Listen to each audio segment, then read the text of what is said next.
Hello everyone. जैसा कि BPSC prelims की परीक्षा के लिए आप लोगों ने डिफरेंट प्रैक्टिस सेट की डिमांड की थी, तो इससे पहले भी परफेक्शन आईएएस ने आप लोगों को प्रैक्टिस सेट अवेलेबल कराया है। इस बार हम लोग टोटल दूसरे तरीके से लेकर आ रहे हैं प्रैक्टिस सेट को, जिसमें आप लोगों को सब्जेक्ट वाइज प्रैक्टिस सेट लेके दिया जाएगा, सब्जेक्ट वाइज और डिटेल्ड एक्सप्लेनेशन के साथ, जिससे कभी भी जो प्रश्न को आपको सॉल्व करने में कोई दिक्कत नहीं हो। और चूँकि ये प्रैक्टिस सेट 25 प्रश्न के हैं, 25 प्रश्नों का है और उसके डिटेल एक्सप्लेनेशन आपको दिए जा रहे हैं, जिससे फ़ायदा ये होगा कि आप 25 ही प्रश्नों को नहीं सॉल्व कर पाएंगे, उसके अंदर कॉन्सेप्चुअल जो चीज़ें होंगी प्लस फैक्चुअल जो और भी चीज़ें जो कि इसके अलावा भी बहुत सारे प्रश्न बन सकते हैं, वो सब भी आपके सॉल्व होंगे। तो चलिए देर न करते हुए हम लोग पहले प्रश्न पे आते हैं, जो कि है निम्नलिखित में से कौन सा कथन गलत है, यानी कि आप लोगों को गलत कथन को चुनना है। तो सबसे पहले हम लोग जितने भी ऑप्शंस हैं उनको देखते हैं और उसके बाद हम देखेंगे कि वो सही है या गलत है, और उसके बाद जितने भी चीज़ें ज़रूरत होंगी रिक्वायर्ड होंगी उसको बताया जाएगा। पहला प्रश्न है, गुजरात में सबसे लंबी तटरेखा है। ठीक है, तो जैसा कि हम सभी जानते हैं कि गुजरात में ही सबसे लंबी तटरेखा है, तो इसलिए ये कथन जो है आप लोगों का ये सत्य है। चलिए दूसरे पे आते हैं, पूर्वी मोस्ट पॉइंट गौर माता है, यानी कि सबसे अधिक पूर्वी पॉइंट जो है उसे वो गौर माता है। तो चलिए इस पे हम लोग डिस्कस करेंगे, सिर्फ पूर्वी ही नहीं, उत्तरी, दक्षिणी, पूर्वी और पश्चिमी चारों देखेंगे। ठीक है, ये सबसे अधिक पूर्वी पॉइंट कौन सा है, सबसे अधिक पश्चिमी पॉइंट कौन सा है, सबसे अधिक उत्तरी पॉइंट कौन सा है, सबसे अधिक दक्षिणी पॉइंट कौन सा है। तो चलिए उसके बाद सी ऑप्शन को देखते हैं। अंडमान निकोबार में बैरन द्वीप एक सक्रिय ज्वालामुखी है। जैसा कि हम सभी जानते हैं सी ऑप्शन सही है, क्योंकि अंडमान निकोबार में ही बैरन द्वीप एक सक्रिय ज्वालामुखी के रूप में है। और डी ऑप्शन जो है, भारतीय उपमहाद्वीप उत्तरी और पूर्वी गोलार्ध में स्थित है, तो ये भी कथन सत्य है। तो चलिए, जैसा कि हमने बताया कि आपको उत्तरी पॉइंट और उत्तरी, दक्षिणी, पूर्वी, पश्चिम पॉइंट के बारे में देखना है, तो हम लोग देखते हैं। देखिएगा, देश का सबसे दक्षिणी पॉइंट जो है उसे पिग्मलियन पॉइंट बोला जाता है या इंदिरा पॉइंट कहा जाता है। सबसे अधिक उत्तरी पॉइंट जो है उसको इंदिरा कोल कहा जाता है। पश्चिमी सबसे अधिक बिंदु जो है, सबसे अधिक पश्चिमी बिंदु है वो गुजरात में स्थित है और गौर माता कहा जाता है उसे। दक्षिणी सबसे अधिक बिंदु जो है अरुणाचल प्रदेश में किबिथु है। तो इस तरीके से हमने देखा कि जो हमारा जो बी ऑप्शन था ये गलत था। ठीक है, बी ऑप्शन का जो स्टेटमेंट था वो गलत था, इस तरह आंसर हमारा हुआ बी। ठीक है, दूसरे पे आते हैं, निम्नलिखित में से कौन सा कथन सही है। पहला ऑप्शन है, रोहतास दर्रा जम्मू को जोड़ता है श्रीनगर सड़क मार्ग से। ठीक है, दूसरा है, बनिहाल दर्रा कुल्लू को केलांग रोड से जोड़ता है। तीसरा है, सिपकीला पास श्रीनगर को लेह से जोड़ती है। चौथा है, जेलेपला पास किलिम्पोंग को लहासा से जोड़ता है। तो चलिए हम लोग इसके बारे में डिटेल से देखते हैं। तो देखिएगा, काराकोरम दर्रा जो है वो भारत को चीन से जोड़ता है। बुर्जिला दर्रा जो है कश्मीर घाटी को मध्य एशिया से जोड़ता है। जोजिला दर्रा श्रीनगर को लेह से जोड़ता है।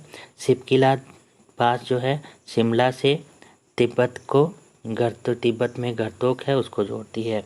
और जिलेपला पास जो है किलिम्पोंग से लहासा यानी कि तिब्बत को जोड़ती है, लहासा जो कि तिब्बत में है। फिर पंजाल दर्रा जो है जम्मू को श्रीनगर रोड पास से जोड़ता है। और बनिहाल दर्रा जो है जम्मू को श्रीनगर NHIA से जोड़ता है। तो देखिए फ्रेंड्स, ये बहुत ही इम्पोर्टेंट है, क्योंकि इससे प्रश्न पूछे जाते हैं और हर बार प्रश्न इसमें से रहते हैं, और ये इम्पोर्टेंट पॉइंट ऑफ सेक्शन भी है, जो कि यहाँ पे आपके प्रश्न आने की चांसेज अधिक रहती है। तो ठीक है, इस तरह से हमने देखा कि जो हमारा डी वाला ऑप्शन था वो क्या था, सही था। ठीक है, तो चलिए थर्ड पे आते हैं हम लोग। थर्ड वाला पॉइंट है, निम्नलिखित में से कौन सा गलत है, यानी कि इसमें आपको गलत ऑप्शन पे चुनना है। देखिए फ्रेंड्स, ये इस तरह के जो प्रश्न होते हैं, कौन सा गलत है कौन सा सही है, तो सही वाले में अधिकतर हम लोग सही हो जाते हैं, लेकिन जब गलत पूछा जाता है तो हम लोग सिर्फ ऑप्शंस को देखते हैं, और जो सही गलती से क्या होता है कि जो सही वाले ऑप्शंस होते हैं वो गलत हो जाते हैं। तो इसलिए ये ध्यान देना ज़रूरी है कि जब प्रश्न पूछे कौन सा कथन गलत है, तो गलत को ज़्यादा नोटिस करना बहुत अधिक ज़रूरी होता है। तो चलिए पहला स्टेटमेंट हम लोग देखते हैं, माउंट एवरेस्ट नेपाल चीन। दूसरा है नंगा पर्वत पाकिस्तान। तीसरा है ब्रॉड पीक नेपाल चीन। चौथा है चोयू नेपाल पाकिस्तान। तो हम लोग देखते हैं, इसे भी डिटेल्स में देख लेते हैं कि कहाँ कहाँ कौन कौन से पर्वत अवस्थित हैं। तो देखिएगा, माउंट एवरेस्ट नेपाल और चीन, ठीक है। माउंट केटू जो है पीओके, कंचनजंगा नेपाल और भारत में है। लाओत्से जो है नेपाल और चीन में है। मकालू नेपाल और चीन में है। चोयू नेपाल और चीन में है। धौलागिरी नेपाल में है। मनसलू नेपाल में है। नंगा पर्वत पाकिस्तान में है। अन्नपूर्णा जो है वो आपको नेपाल में है।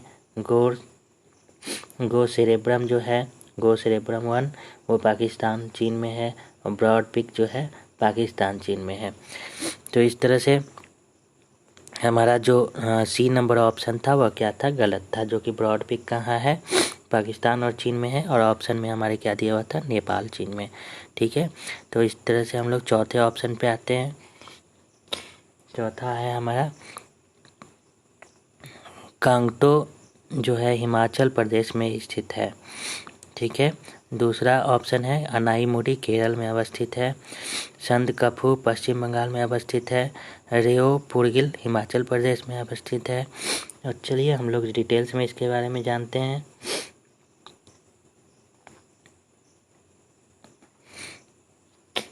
तो देखिएगा, रेओपुरगिल जो है हम लोग का हिमाचल प्रदेश में अवस्थित है। सरमाटी जो है नागालैंड में अवस्थित है। संदकफू पश्चिम बंगाल में अवस्थित है। ख्यांग मणिपुर में अवस्थित है। अनाईमुडी केरल में अवस्थित है। डोडा बीटा जो है तमिलनाडु में अवस्थित है। तो इस तरह से हमारा ए ऑप्शन जो था वह क्या था, गलत था, ठीक है। पाँचवें ऑप्शन पे हम लोग, पाँचवें क्वेश्चन पे आते हैं हम लोग। दक्कन प्लेट के बारे में निम्नलिखित में से कौन सा कथन गलत है। पहला ऑप्शन है, यह प्लेट प्रायद्वीपीय प्लेट के मुख्य ब्लॉक से अलग होती है, जिसे गारो राजमहल गैप कहा जाता है। दूसरा है, इसमें महाराष्ट्र प्लेट शामिल है। तीसरा ऑप्शन है, पश्चिम से पूरब की ओर सामान्य ढलान है। चौथा है, पूर्वी और पश्चिमी घाट ने दक्कन प्लेट के पूर्वी किनारों का विभाजन किया है। और पांचवा, जैसा क्वेश्चंस पूछा जाता है बीपीएससी में, सेम, नन ऑफ दीज और मोर देन वन, यानी कि उपरोक्त में से कोई नहीं और एक से अधिक। तो चलिए क्वेश्चंस को हम लोग देखते हैं। ये इसमें देखते हैं कि कौन सा कथन गलत है। अगेन क्वेश्चन क्या पूछा गया, कौन सा कथन गलत है। ध्यान देने वाली बात है, अक्सर आपको एग्ज़ाम में 4 से 5 प्रश्न, इसमें सबके मैक्सिमम लोगों के गलत हो ही जाते हैं, इसलिए इस पर ध्यान देने की ज़रूरत है, ठीक है। तो चलिए इस पर डिटेल्स देखते हैं। मेघालय प्लेट को प्रायद्वीपीय प्लेट के मुख्य खंड से अलग किया जाता है, जिसे गारो राजमहल गैप कहा जाता है, ठीक है। इसके अकॉर्डिंग अब दक्कन प्लेट जो है एक त्रिकोणीय भूमि है जो नर्मदा नदी के दक्षिण में स्थित है, ठीक है। इसमें महाराष्ट्र प्लेट शामिल है। पश्चिम से पूरब की ओर सामान्य ढलान, पूरब और पश्चिमी घाट दक्कन प्लेट के पूर्वी किनारों का सीमांकन करते हैं। तो इस तरह से हम लोगों का जो पांचवा का ए ऑप्शन था वह क्या था, गलत था, जिसे गारो राजमहल गैप किसे कहा जाता है, तो मेघालय प्लेट को प्रायद्वीपीय प्लेट से मुख्य खंड से अलग किया जाता है और इसे ही गारो राजमहल गैप कहा जाता है। इसलिए हमारा जो ये था आंसर वो गलत था। तो चलिए छठे क्वेश्चन पे आते हैं। अरावली रेंज के बारे में निम्नलिखित में से कौन सा कथन गलत है। तो चलते हम लोग अरावली रेंज के बारे में देखते हैं। अरावली उत्तर पूर्व से दक्षिण पूर्व दिशा में अवस्थित दुनिया की सबसे पुरानी मोरदार पहाड़ में से एक है। ठीक है, यह उदयपुर और जयपुर क्षेत्रों के उपजाऊ क्षेत्रों को अलग करता है। अरावली रेंज के बारे में बात की गई है। तो चलिए, अरावली रेंज एक इम्पॉर्टेंट सेक्शन हो जाता है, इसमें से प्रश्न पूछे जाने की चांसेस होती है। ठीक है, अधिकतर रेंजेस से जो है क्वेश्चंस पूछे जाते हैं। तो देखिए, ज्योग्राफी की जहाँ तक बात है, पर्वत से, रेंज से, इन सब से प्रश्न पूछे जाते ही हैं।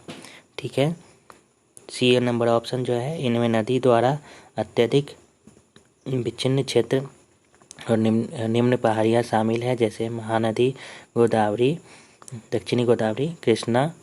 ठीक है, और चौथा ऑप्शन जो है वो पिपली घाट, बर्रा, देवेर और देसुरी मार्ग सड़कों और रेलवे द्वारा आवाजाही की सुविधा देते हैं। तो चलिए, छठे पे हम लोग आते हैं। इसमें क्या है कि हमारा जो सी नंबर ऑप्शन है वो क्या है, गलत है। सी नंबर ऑप्शन के बारे में हम लोग देख लेते हैं। तो पूर्वी घाट में असंतत और कम पहाड़ियों को समाहित किया जाता है जो नदी से अत्यधिक क्षीण होती है, जैसे महानदी, गोदावरी, कृष्णा और कावेरी। अरावली उत्तर पूर्व से दक्षिण पूर्व दिशा में चलने वाली दुनिया की पुरानी मोरदार पहाड़ में से एक है। यह उदयपुर और जयपुर क्षेत्रों के उपजाऊ क्षेत्रों को अलग करता है। ठीक है, पिपली घाट, बर, देवर और देसुरी मार्ग सड़कों और रेलवे द्वारा आवाजाही की सुविधा देते हैं। तो चलिए, इस तरह हम लोग ने देखा कि सी ऑप्शन हमारा क्या था, सी जो स्टेटमेंट था वो गलत था। ठीक है, तो इस तरह से हमारा करेक्ट ऑप्शन क्या हो गया, सी हो गया। चलिए, सातवें यहाँ पे आते हैं, निम्नलिखित में से कौन सा कथन सही है। तो चलिए, 90% भूमि का पानी अरब सागर में गिरती है। बी नंबर जो है वो आपको हिमालयी नदियों को पूर्ववर्ती नदी के रूप में जाना जाता है। अगेन छठा सी नंबर जो ऑप्शन है, 8 डिग्री चैनल से रिलेटेड प्रश्न इम्पॉर्टेंट होते हैं। 8 डिग्री चैनल जो है अंडमान और निकोबार को अलग करता है। ठीक है, और चौथा जो है कोंकण तट मैंगलोर से गोवा तक फैला हुआ है। तो चलिए, सातवें के सही ऑप्शन के बारे में, स्टेटमेंट जो सही है उसके बारे में विचार करते हैं। वो है आपको बी। ठीक है, इसमें क्या है कि भारत की नदियों के बारे में हम लोग जान लेते हैं। भारत की नदियों को 2 प्रमुख भागों में विभाजित किया जाता है, आप लोग जानते भी होंगे, जो कि पहला क्या है, हिमालयी नदियाँ, और दूसरा क्या है, प्रायद्वीपीय नदियाँ। ठीक है, अब क्या है कि बंगाल की खाड़ी में 90% भूमि का पानी, जो हमारा पहला स्टेटमेंट था कि 90% भूमि का पानी अरब सागर में गिरती है, वो क्या है, रॉन्ग है, बंगाल की खाड़ी में गिरती है। ठीक है, बंगाल की खाड़ी में हम लोगों का 90% भूमि का पानी, ठीक है, और बाकी का पानी कहाँ जाता है, अरब सागर में जाता है। ठीक है, 8 डिग्री चैनल जो है वो क्या होता है, लक्षद्वीप को मालदीव से अलग करता है, और कोंकण तट लगभग 500 किलोमीटर की दूरी के लिए दमन से गोवा तक फैला हुआ है। कर्नाटक या किनारा गोवा तट से मंगलोर तक संकीर्ण बेल्ट तक फैला हुआ है। मालाबार तट मंगलोर और कन्याकुमारी के बीच फैला हुआ है। ठीक है, तो इस तरह से हमारा सातवां का जो बी नंबर ऑप्शन हुआ वो क्या है, सही है। ठीक है, चलिए, आठवें पे आते हैं, निम्नलिखित में से कौन सा कथन सही है, यानी कि सत्य स्टेटमेंट के बारे में विचार करना है।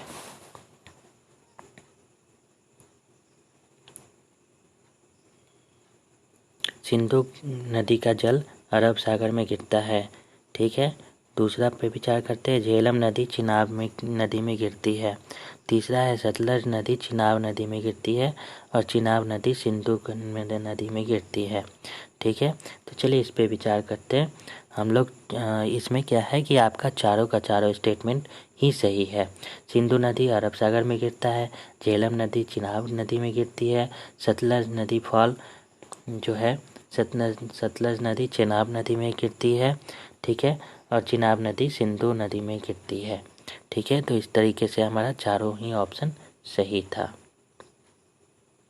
ब्यास नदी, और जानना चाहते हैं हम लोग थोड़ा सा, ब्यास नदी सतलज नदी में गिरती है और रावी नदी चिनाब नदी में गिरती है। ठीक है, मिलती है। तो 9वें क्वेश्चन पे आते हैं हम लोग। निम्नलिखित में से कौन सा कथन सही है? ठीक है, पेनगंगा नदी कावेरी नदी की सहायक नदी है। भीमा नदी गोदावरी नदी की सहायक नदी है। शिवनाथ नदी महानदी की सहायक नदी है। और हिरोंगी नदी कृष्णा नदी की सहायक नदी है। चलिए इस पर विचार करते हैं हम लोग। इसमें क्या है कि आपका सी नंबर ऑप्शन जो है वो क्या है, सही है। ठीक है, हम सी नंबर ऑप्शन में है क्या, तो आपको शिवनाथ नदी महानदी की सहायक नदी है। चलिए हम लोग महासब के सहायक नदी के बारे में जान जाते हैं, जो कि डिटेल्स में हमारे लिए यूज़फुल होगा। शिवनाथ, हसदेव, मंड, तेल और ओंग ये महानदी की सहायक नदियां हैं। पेनगंगा, वर्धा, बेनगंगा, इंद्रावती, सबरी ये गोदावरी नदी की सहायक नदियां हैं। भीमा, तुंगभद्रा, घाट प्रभा, माल प्रभा ये कृष्णा नदी की सहायक नदियां हैं। हिरोंगी, हेमवती, अहिंसा, अकरवती, कहानी, भवानी ये कावेरी नदी की सहायक नदियां हैं। ठीक है, तो इस तरीके से हमने देखा कि हमारा सी नंबर ऑप्शन क्या था, वो सही है। ठीक है, अब 10वें क्वेश्चन पे आते हैं। निम्नलिखित में से कौन सा कथन सत्य है? पोंचमपाद परियोजना जो है दामोदर नदी पे है। दूसरा ऑप्शन है नागार्जुन सागर परियोजना कृष्णा नदी पे। बागरा नंगन परियोजना चिनाब पे। उकाई परियोजना तापी पे। ठीक है, तो इस पे हम लोग देखते हैं। इसमें क्या है, हमारा जो पोंचमपाद परियोजना जो है वो क्या है,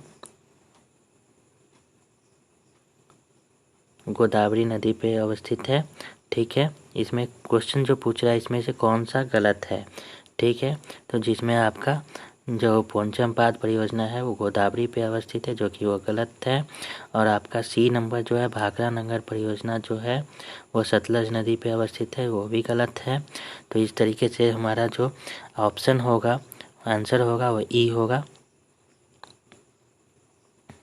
ठीक है, और बाकी जो दोनों आपने देखा वो क्या था, नागार्जुन सागर परियोजना कृष्णा नदी पे, उकाई परियोजना जो है वो तापी नदी पे अवस्थित है।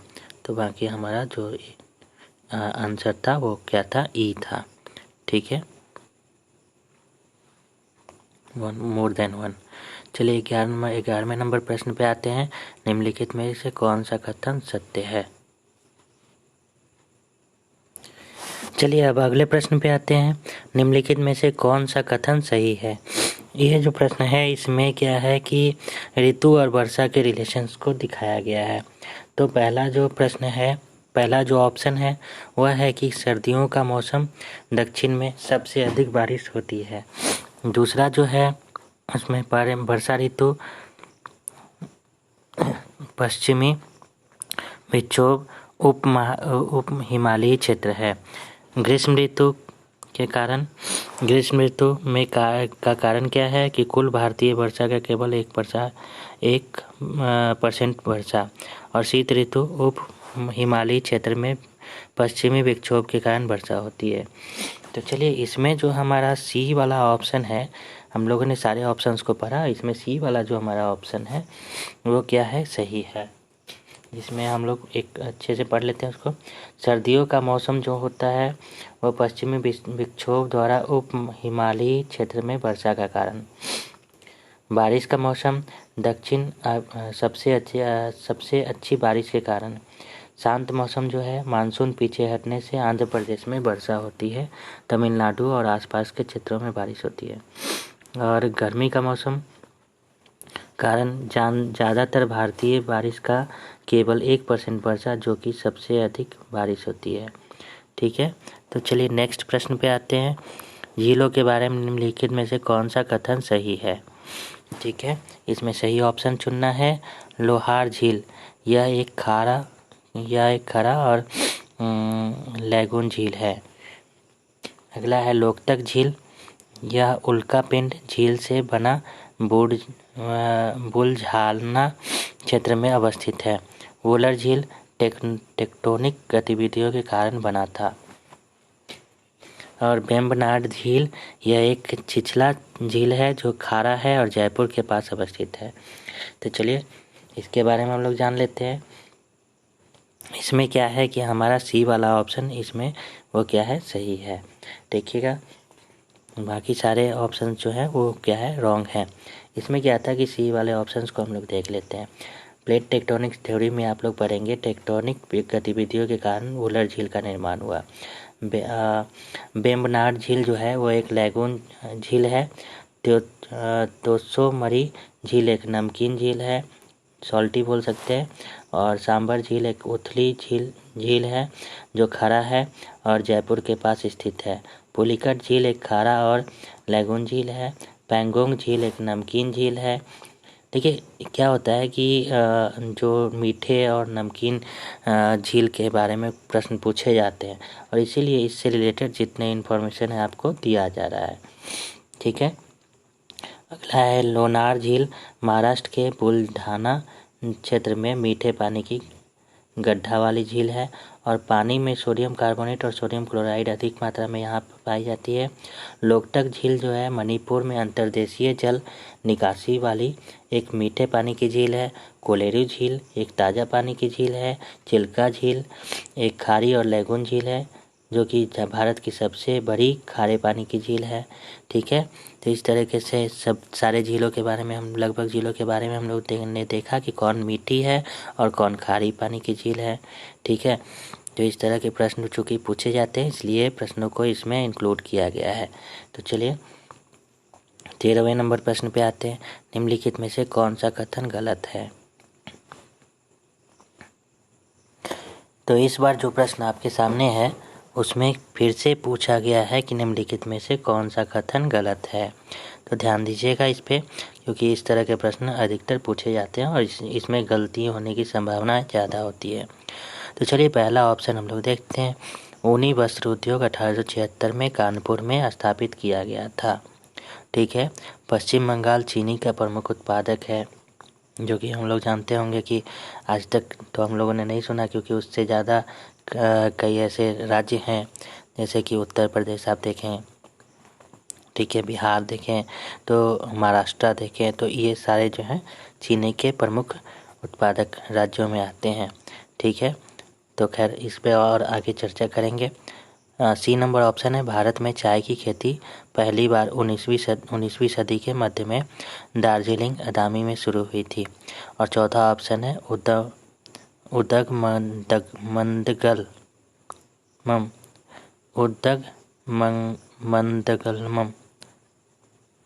तमिलनाडु में हिंदुस्तान फोटो फिल्म निर्माण कंपनी।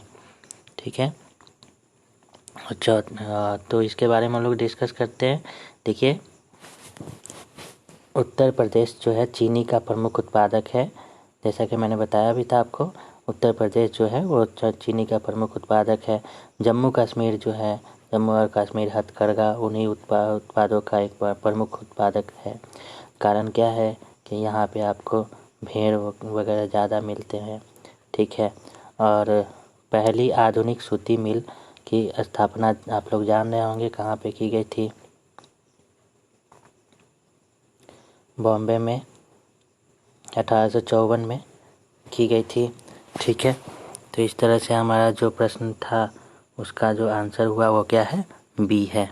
ठीक है, क्योंकि इसमें क्या पूछा गया था, कौन सा कथन गलत है। ठीक है, अब 14वें क्वेश्चन पे आते हैं हम लोग। निम्नलिखित में से कौन सा कथन सही है। झारखंड में लगभग 90% डोलोमाइट पाया जाता है। ठीक है, दूसरा है क्रोमाइट, मुख्यतः आंध्र प्रदेश में पाया जाता है। तीसरा है ग्रेफाइट, व्यापक रूप से उड़ीसा में काला हांडी में पाया जाता है। और चौथा है चूना पत्थर, केवल छत्तीसगढ़ में पाया जाता है। तो चलिए अगेन हम लोग देखते हैं। झारखंड हम लोग जैसा जानते हैं क्या है, वो आपको खनिज के लिए ज़्यादा फेमस है। ठीक है, और झारखंड में जो है लगभग लेकिन परसेंटेज की जहाँ तक बात है वो क्या है, वो परसेंटेज थोड़ा ज़्यादा है। कहाँ पे, तो मध्य प्रदेश में। मध्य प्रदेश में लगभग क्या है 90% डोलोमाइट पाया जाता है। उड़ीसा में क्रोमाइट अधिक पाया जाता है। चूना पत्थर आंध्र प्रदेश, राजस्थान, मध्य प्रदेश, गुजरात और छत्तीसगढ़ में पाया जाता है।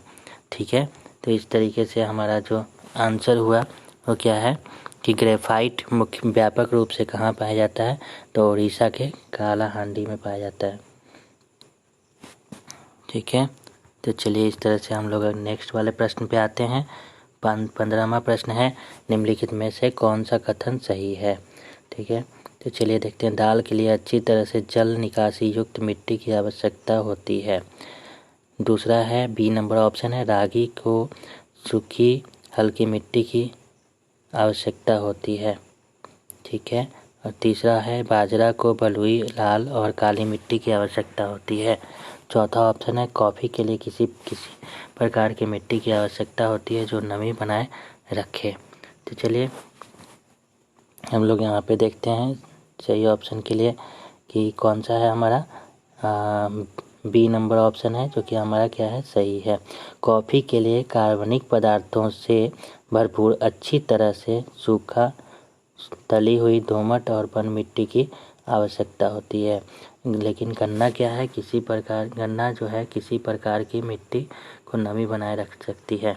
ठीक है, रागी के लिए लाल बलुई दोमट और हल्की काली मिट्टी की आवश्यकता होती है, जबकि दाल को सूखी हल्की मिट्टी की आवश्यकता होती है। तो इस तरीके से हमारा जो सही ऑप्शन है वो क्या है, बी है। ठीक है, चलिए नेक्स्ट क्वेश्चन पे आते हैं। निम्नलिखित में से कौन सा कथन गलत है। अगेन गलत वाला ऑप्शन है। ठीक है, तेल के बीज, अलसी, मूंगफली, तिल, बगानी, काली मिर्च, चाय, तंबाकू। फाइबर फसलें जो है वो क्या है, कपास, जूट, रेशम। अनाज फसलें गेहूँ, चना, बाजरा। देखिए फ्रेंड्स, ये आप लोग मतलब काफ़ी आसान प्रश्न है। ठीक है, जैसा कि आप लोग जानते भी होंगे, तो तेल बीज फसल जो है वो क्या है आपको, वो है आपको यहाँ आप देख सकते हैं कि हमारा जो बी ऑप्शन है वो क्या है कि बगानी फसल में काली मिर्च, जो कि आप जानते हैं कि काली मिर्च जो है वो क्या है, मसाले की फसल है। इसलिए हमारा यहाँ पे क्या होगा, बी नंबर ऑप्शन वो क्या हो जाएगा, गलत हो जाएगा। बाकी सारी ऑप्शंस जो है वो आपको फिर से मैं बोल देता हूँ। तेल बीज फसल में अलसी, मूंगफली, तिल और सरसों ये सही है। अनाज की फसलें गेहूँ, चना, बाजरा और जौ ये सही है। फाइबर यानी कि रेशे युक्त फसल जो है वह कपास, जूट, रेशम, गांजा इत्यादि हैं। नकदी फसलें जो है वह गन्ना और पोस्ता है। और मसाले की फसल में एक दो फसल और मैं बता देता हूँ, वह क्या है आपकी काली मिर्च, हल्दी, अदरक और काजू। तो इस तरीके से हमारा क्या हो गया, 16 नंबर का बी ऑप्शन जो है वो क्या है, वो स्टेटमेंट गलत है, यानी कि ऑप्शन नंबर बी सही है। ठीक है, सही आंसर है आपका। 17 में आते हैं हम लोग। निम्न में से कौन सा कथन सही है और हरित क्रांति का सकारात्मक प्रभाव है। ठीक है, तो हम लोग जैसा जानते हैं कि हरित क्रांति जो हुई थी, इस तरह से और भी क्रांतियाँ हुई थी, जैसे श्वेत क्रांति वगैरह हैं, सबके कुछ न कुछ प्रभाव थे। ठीक है, तो उन सब के बारे में जानते हैं हम लोग। यहाँ चूँकि हमसे प्रश्न पूछा है कि हरित क्रांति का प्रभाव, तो पहले हम लोग जान लेते हैं कि हरित क्रांति का सकारात्मक प्रभाव था क्या क्या। ठीक है, उससे क्या क्या प्रभाव पड़ा था। तो आप जानते हैं कि कृषि उत्पादन में वहाँ वृद्धि हुई थी। खाद्यान्न के आयात में कमी हुई, क्योंकि कृषि में अधिकतर हम लोग उत्पादन कर पाते थे। ठीक है, पूंजीवादी खेती हुई। उसके बाद औद्योगिक विकास हुआ हमारा, और ग्रामीण रोजगार हुआ। इसके अलावा कुछ नकारात्मक प्रभाव भी थे, जो कि क्या थे, इंटरक्रॉप असंतुलन, पर्यावरण प्रभाव, क्षेत्रीय असंतुलन में वृद्धि, मशीनीकरण के कारण बेरोजगारी और अन्य फसलों की लापरवाही। तो इस तरीके से हम देख सकते हैं कि 17 का जो हमारा आंसर होगा वो क्या था, सकारात्मक प्रभाव पूछ रहा था, जो कि क्या था आपका डी नंबर ऑप्शन था, क्योंकि वहाँ क्या थे, ग्रामीण रोजगार की वृद्धि हो गई। ग्रामीण रूप से चूँकि फसलें जब ज़्यादा उपजाई जाने लगी, ठीक है, तो उसमें क्या हुए, सारे लोग इन्वॉल्व हो गए और उस तरह से सब लोगों को क्या मिला, रोजगार मिला। ठीक है, तो नेक्स्ट वाला क्वेश्चन हम लोग देखते हैं, निम्नलिखित में से कौन सा कथन सही है। ठीक है, इसमें क्या बोल रहा है कि उष्णकटिबंधीय वर्षा वन जलवायु, ठीक है, तापमान 12 डिग्री और 12 डिग्री से 35 डिग्री सेल्सियस के बीच होता है। उष्णकटिबंधीय सवाना जलवायु हल्की सर्दी और अत्यधिक गर्मी। आर्द्र उपोष्ण कटिबंधीय जलवायु वार्षिक वर्षा 76 सेंटीमीटर से 150 सेंटीमीटर तक होती है और पर्वतीय जलवायु वर्षा 63.5 सेंटीमीटर से लेके 254 सेंटीमीटर तक होती है। तो चलिए इस पर आते हैं, हम लोग देखते हैं, डिटेल्स में डिस्कस करते हैं। देखिएगा, ट्रॉपिकल रेन फॉरेस्ट जो है वो वर्ष भर उच्च तापमान मौसमी वर्षा, ठीक है, उसमें वहाँ क्या होती है, वर्ष भर उच्च तापमान मौसमी वर्षा होती है। और उसके बाद आपको वार्षिक जो है वो 200 सेंटीमीटर मई से नवंबर तक बारिश होती है। ठीक है, उसके बाद आते हैं हम लोग उष्णकटिबंधीय सवाना जलवायु। इसमें क्या है कि शुष्क सर्दियां होती है, वार्षिक वर्षा 76 सेंटीमीटर से 150 सेंटीमीटर तक होती है। उष्णकटिबंधीय अर्धशुष्क स्टेपी जलवायु जो है वो कम वर्षा 38 से 80 डिग्री सेंटीग्रेड तक 80 सेंटीमीटर तक होती है और 20 डिग्री से 30 डिग्री सेल्सियस तक तापमान पहुंचती है। उष्णकटिबंधीय और उपोष्णकटिबंधीय जलवायु के बारे में जानते हैं। वह तापमान क्या होता है, 12 से लेकर 35 डिग्री सेल्सियस से भिन्न होता है। उष्णकटिबंधीय रेगिस्तान की जलवायु जो है वहाँ कैसी जलवायु होती है, तो झुलसाने वाली वर्षा और उच्च तापमान होता है। अगला है शुष्क सर्दियों के साथ जो उस शुष्क उपोष्ण कटिबंधीय जलवायु, इसके बारे में जानते हैं। तो यहाँ क्या होती है, हल्की सर्दियाँ और अत्यधिक गर्मी होती है। और पर्वतीय जलवायु क्या है, वर्षा जो है 63.5 सेंटीमीटर से लेकर 254 सेंटीमीटर तक होती है। ज़्यादातर दक्षिणी पश्चिमी मानसून के दौरान से भिन्न होती है। तो इस तरह हमारा आप जान रहे हैं कि कौन सा आंसर सही होगा, तो हमारा डी नंबर ऑप्शन क्या होगा, सही होगा। अगला प्रश्न पूछ रहा है, उस संगठन और या मंत्रालय का नाम बताइए जिसने वर्ष 2018-19 के लिए 14 वैज्ञानिकों को स्वर्ण जयंती फेलोशिप अवार्ड से सम्मानित किया है। जानते हैं, आप लोग जानते ही होंगे क्योंकि करेंट अफेयर्स की प्रश्न है। ठीक है, तो ये इम्पोर्टेंट है। लेकिन पहला को प्रश्न है, केंद्रीय गृह मंत्रालय, केंद्रीय विज्ञान और प्रौद्योगिकी मंत्रालय, केंद्रीय मानव संसाधन विकास मंत्रालय, केंद्रीय इलेक्ट्रॉनिक्स और सूचना प्रौद्योगिकी मंत्रालय। ठीक है, तो मैं आपको इसके बारे में बता दूं कि 2 जनवरी 2020 को केंद्रीय विज्ञान और प्रौद्योगिकी मंत्रालय भारत सरकार ने 40 वर्ष से कम आयु के 14 वैज्ञानिकों को स्वर्ण जयंती फेलोशिप प्रदान की है, जो नवीन अनुसंधान परियोजनाओं से जुड़े हुए हैं। यानी कि रिसर्च, अनुसंधान को रिसर्च करते हैं और अनुसंधान यानी कि रिसर्च को प्रभावित करने में सक्षम है। तो चलिए नेक्स्ट प्रश्न पे आते हैं। तो इस तरह इसका जो आंसर होगा वो क्या था, वो हमारा बी होगा, केंद्रीय विज्ञान और प्रौद्योगिकी मंत्रालय। ठीक है, 20 नंबर क्वेश्चन पे आते हैं। WHO ने 2020 को किस रूप में नामित किया है, तो आप लोग जानते होंगे, इसका आंसर होगा ए, नर्स और मिडवाइफ का अंतर्राष्ट्रीय वर्ष।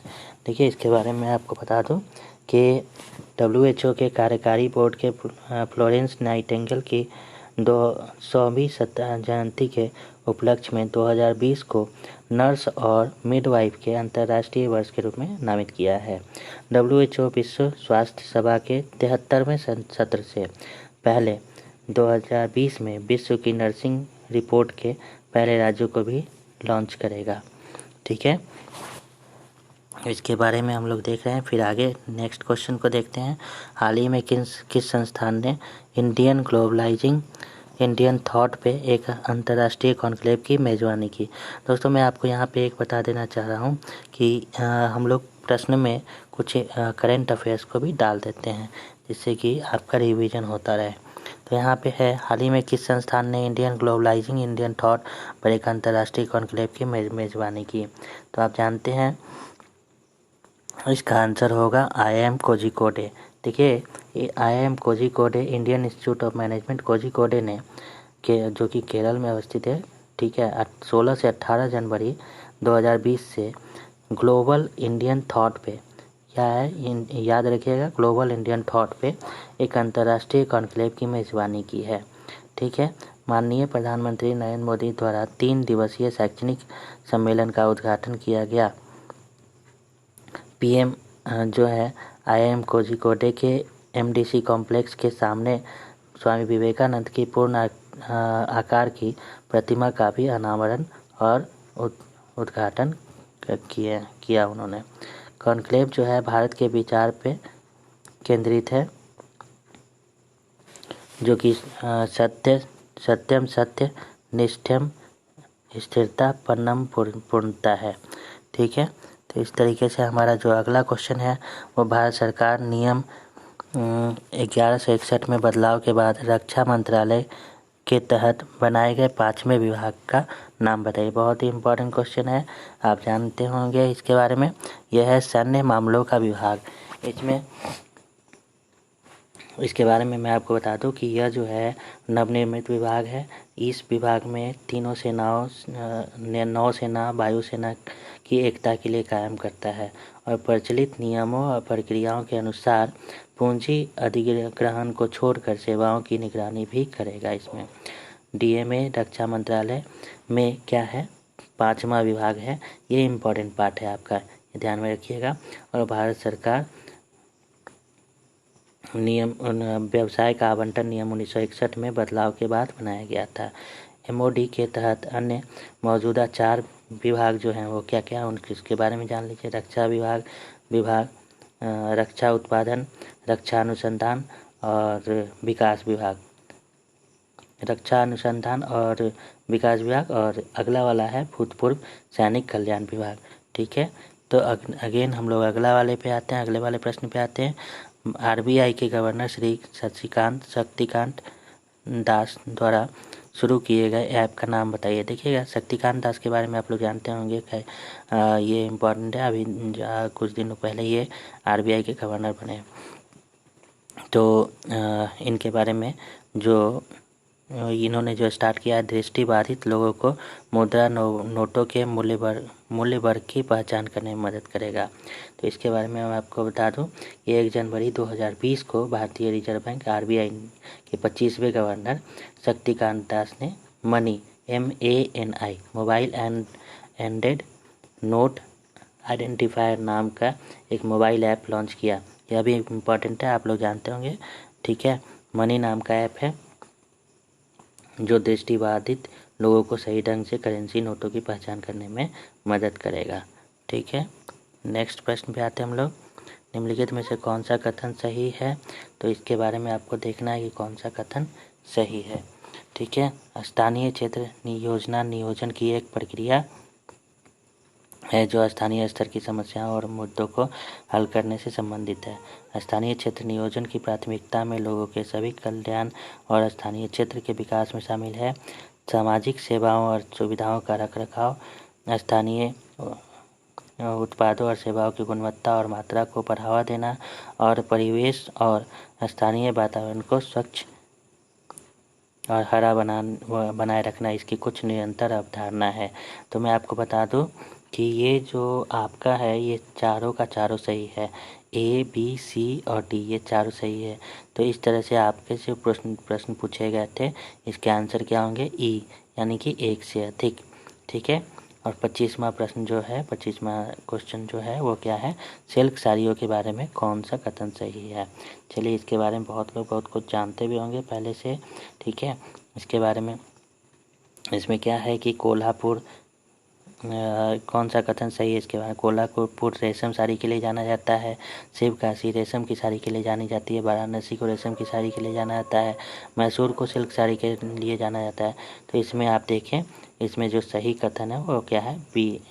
ठीक है, कोल्हापुर की रेत, मैसूर की चप्पलें, शिवकाशी की आतिशबाजी, नागा शॉल, कश्मीर की पश्मीना, ठीक है, वाराणसी की सिल्क साड़ियाँ, मधुबनी की चित्रकला, मधुबनी की पेंटिंग कला, ठीक है, और कुचिपुड़ी नृत्य एवं कुछ स्थानीय उत्पाद और विशेषताएँ हैं जो राष्ट्रीय के साथ साथ दोनों की बहुत मांग है, अंतर्राष्ट्रीय बाजार में भी इनकी मांग है।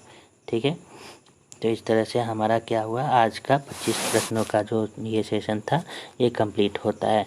यहाँ मैं आपको एक चीज़ और बताना चाहूँगा कि ये 25 प्रश्नों के जो हम लोगों ने एक्सप्लेनेशन दिए हैं वो आपके लिए काफ़ी इम्पॉर्टेंट है, क्योंकि आप देख रहे होंगे कि 25 प्रश्नों को एक्सप्लेन करने में यहाँ 40 मिनट के आसपास लग गया है, और ये एक्सप्लेनेशन आपके लिए काफ़ी इम्पॉर्टेंट है। तो ये जो 25 प्रश्न है, आप 25 नहीं समझे, ये आपको एक एक प्रश्न जो है वो कम से कम 2 से 3 प्रश्नों को इंक्लूड करके रखता है, इसलिए आपके लिए ये काफ़ी इम्पॉर्टेंट है। इसको आप जो है बार बार देख सकते हैं, और अगले सेशन में जो है हम लोग एक नए वीडियो के साथ आएंगे और इसी तरह से एक्सप्लेनेशन के साथ आएंगे, जो कि अब क्या है कि अभी से आपकी प्रैक्टिस जारी रहनी चाहिए। जब आपके अपनी प्रैक्टिस जारी रखेंगे और साथ ही साथ कॉन्सेप्ट को भी ध्यान में रखेंगे, तभी जाके एग्ज़ाम में आपको सफलता मिल सकती है। तो आपको जो भी लोग BPSC 66 के एग्ज़ाम के लिए तैयारी करें उनको तमाम बहुत सारी शुभकामनाएँ। 65th के लिए भी बहुत सारे लोग तैयारी कर रहे होंगे, उन लोग को भी बहुत सारी शुभकामनाएँ। तैयारी करते रहिए, और हमारे चैनल पे BPSC के लिए 66 के लिए, BPSC 65 के लिए बहुत सारे मटेरियल, स्टडी मटेरियल वीडियो के रूप में अवेलेबल हैं। और इसके अलावा हमारा टेलीग्राम चैनल भी है, आप वहाँ भी जा सकते हैं, वहाँ भी बहुत सारे मटेरियल डेली करंट अफेयर्स के रूप में, मंथली करंट अफेयर्स के रूप में, बिहार करंट अफेयर्स के रूप में ये सब बनते रहते हैं। तो इस तरह से आप जो है नेक्स्ट वीडियो में मिलते हैं एक नए वीडियो के साथ। Thank you.